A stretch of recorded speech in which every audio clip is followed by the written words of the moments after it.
Adam atau umatku di masa yang akan datang melakukan amalan nilainya sama dengan tidurnya sahabatku. Jadi sungguh dahsyat ini Pak. Sehebat apapun kita melaksanakan amalan, nilainya sama dengan tidur sahabatku. Tetapi kata Rasulullah, apabila umatku di akhir zaman sanggup sabar dalam menjalani kehidupan, justru pahalanya lebih besar daripada pahala sahabat. Di dahsyat kita di akhir zaman ini Pak.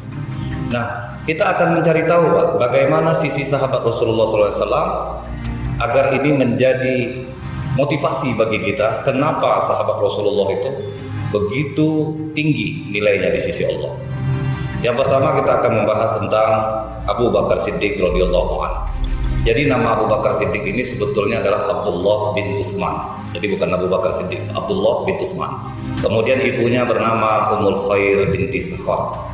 Awal keislaman Abu Bakar ini sebetulnya dari mimpi awalnya Pak. Jadi hadis riwayat Rifa'ah bin Ka'ab, sewaktu Abu Bakar Siddiq ini berdagang ke Syam, dia mimpi di malam hari, kemudian keesokan harinya dia ceritakan mimpinya ini kepada Rahib Bukhairah. Kemudian Rahib Bukhairah berkata kepada Abu Bakar Siddiq, engkau berasal dari mana? Dari Mekah. Dari suku apa? Dari suku Quraisy. Tujuan engkau ke Syam mau apa? Aku mau berdagang. Jika benar mimpimu itu, akan datang dari kaummu seorang nabi terakhir, dan engkau akan menyertai selama hidupnya.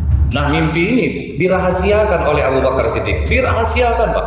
Tidak dia ceritakan kepada siapapun.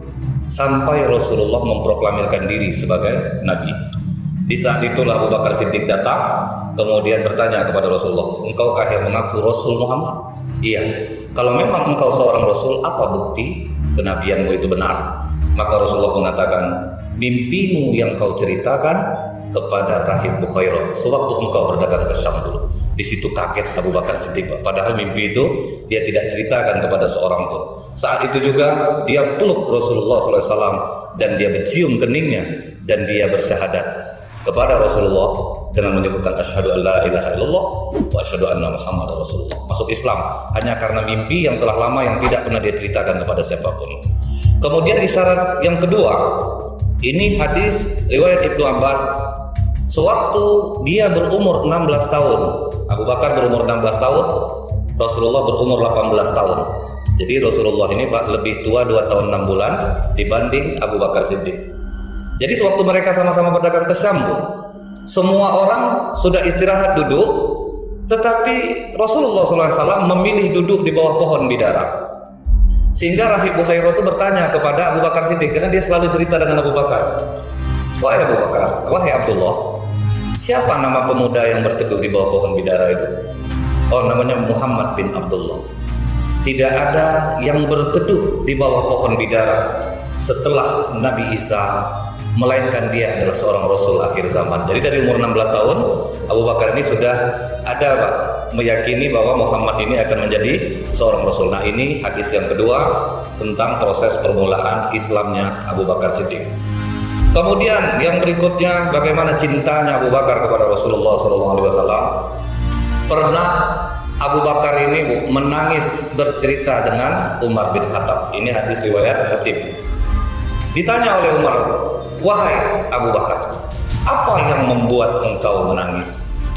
Dijawab oleh Abu Bakar, wahai Umar, tidak ada siang dan malam yang kulalui melebihi indahnya siang dan malam kulalui bersama Rasulullah SAW ketika kami berada di dalam gua Sur. Bagaimana itu Abu Bakar? Sewaktu kami pergi berdua, Umar, begitu sampai di depan gua Sur, aku katakan kepada Rasulullah, ya Rasulullah, biarkan aku yang masuk lebih dahulu ke dalam. Jangan engkau yang masuk. Aku khawatir jika ada terjadi sesuatu yang membahayakan dirimu, maka engkau nanti yang akan terkena ya Rasulullah. Biarlah kalau ada bahaya di dalam gua ini, biar aku yang terkena, asal jangan engkau ya Rasulullah. Itu cintanya sahabat kepada Rasulullah. Maka Abu Bakar Siddiq masuk ke dalam gua ini.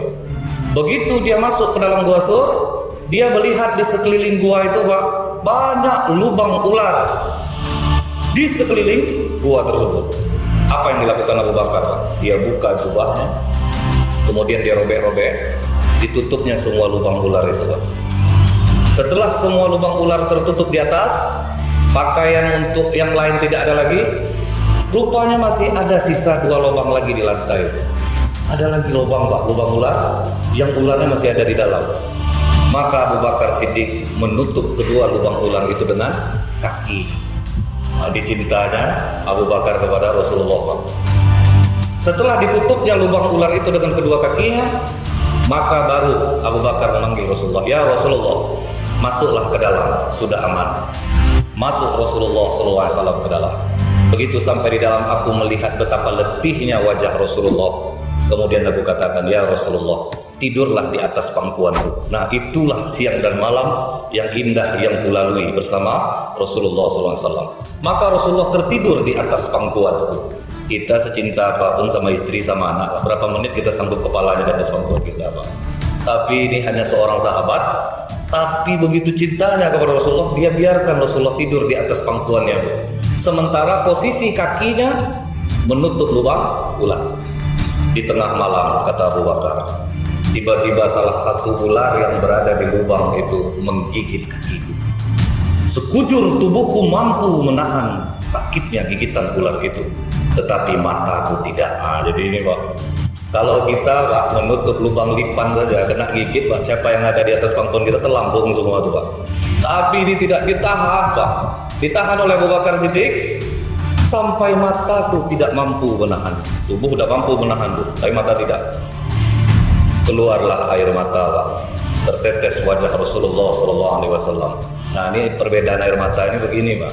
Kalau kita menangis karena takut, sedih, marah, itu air yang keluar itu panas. Tapi kalau kita nangis dalam keadaan bahagia, itu air mata yang keluar itu dingin. Nah, itu saja perbedaannya Pak. Mungkin karena panas air mata yang jatuh ini membuat Rasulullah tersentak bangun. Ada apa Abu Bakar? Kenapa kau menangis? Ya Rasulullah, ada ular yang menggigit kakiku. Maka Rasulullah katakan, yang bagian mana yang tergigit? Ditunjukkan oleh Abu Bakar. Maka Rasulullah pun meludahi bagian yang kena gigitan itu Pak. Dengan izin Allah sembuh bisa ular tersebut. Hilang rasa sakitnya berkat ludah Rasulullah yang mulia. Jadi kita jangan buatlah macam ini Pak ya, infeksi Pak. Ini kadang ada beberapa orang tua saya lihat mengobati anaknya kena gigit lebah, pakainya air liurnya Pak. Sekarang udah zaman, udah maju, sudah banyak obatnya, jangan pakai air ludah, malah infeksi nanti jadinya. Ini karena ludah Rasulullah ini Pak.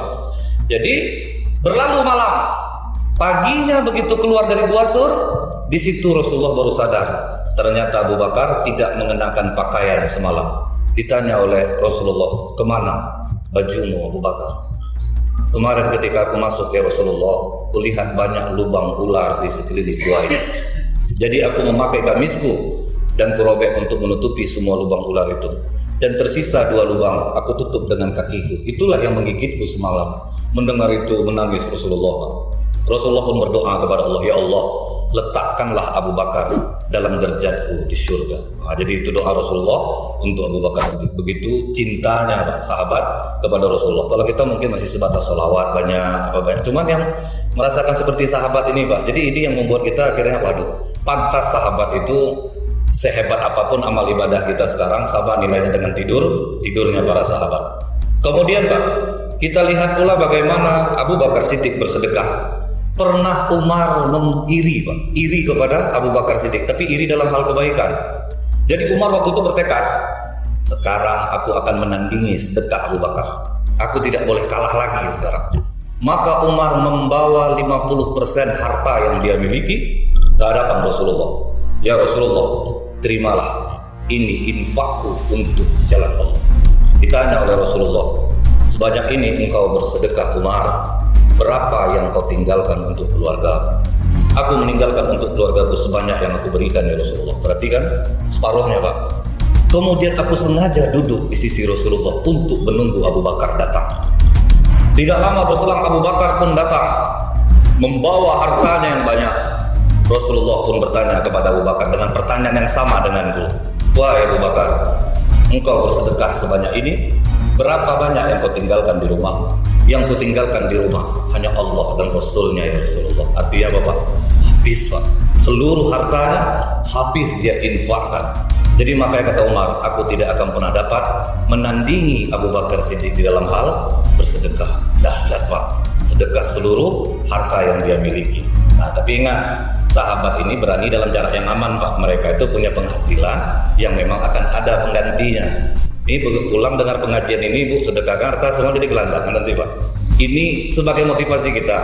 Bila kita selama ini, Pak, menganggap, waduh, aku udah banyak sedekah, oh, ternyata belum apa-apa aku dibanding sahabat Rasulullah, masih jauh. Itu maksudnya, Pak, supaya kita sadar. Kadang kan kita ini gini, Pak, sedekah udah pakai hamba Allah memang, Pak. Cuman datang orang mancing, Pak, Bapak kayak aku nggak pernah Bapak nyumbang di masjid nih, Pak.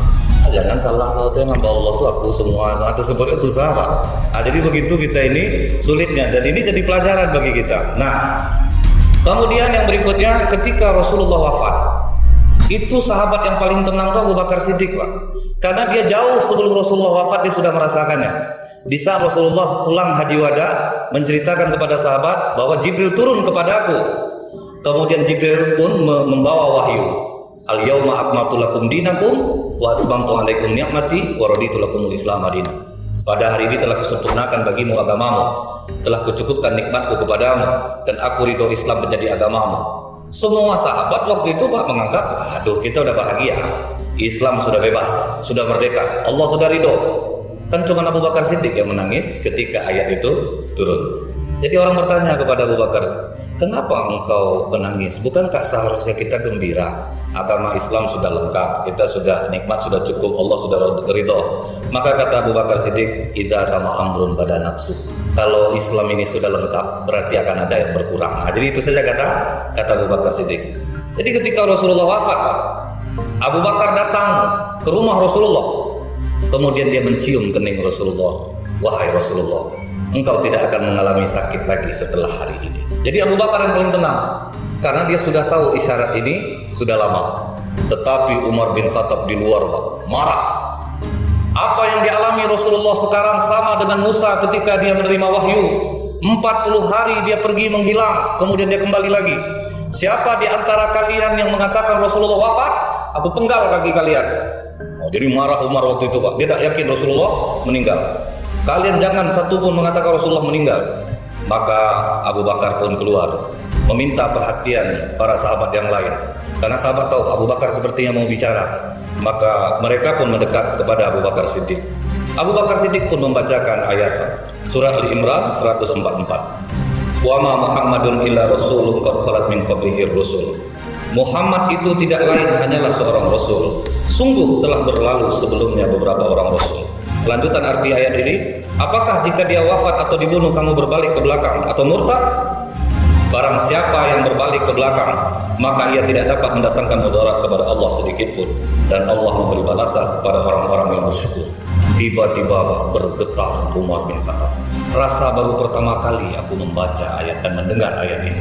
Umar pun terjatuh, Pak. Jadi begitu, Pak. Sahabat itu mereka begitu takut kalau ditegur dengan ayat, Pak. Begitu ditegur dengan ayat, langsung diam. Kalau kita kan enggak, Pak. Kalau Al-Quran ini cocok sama kita, baru kita pakai, Pak. Misalnya pembagian harta warisan, itu biasa kalau laki-laki itu, Pak, pakai cara Islam, karena dia lebih banyak dapat, Pak. Tapi kalau misalnya yang tidak sesuai dengan dia tidak mau pakai. Tapi kalau sahabat begitu ditegur dengan satu ayat saja, langsung ikut dia. Nah, jadi inilah bagaimana cerdasnya Abu Bakar Siddiq, bagaimana cintanya, dan insya Allah akan kita lanjutkan lagi di kajian yang akan datang.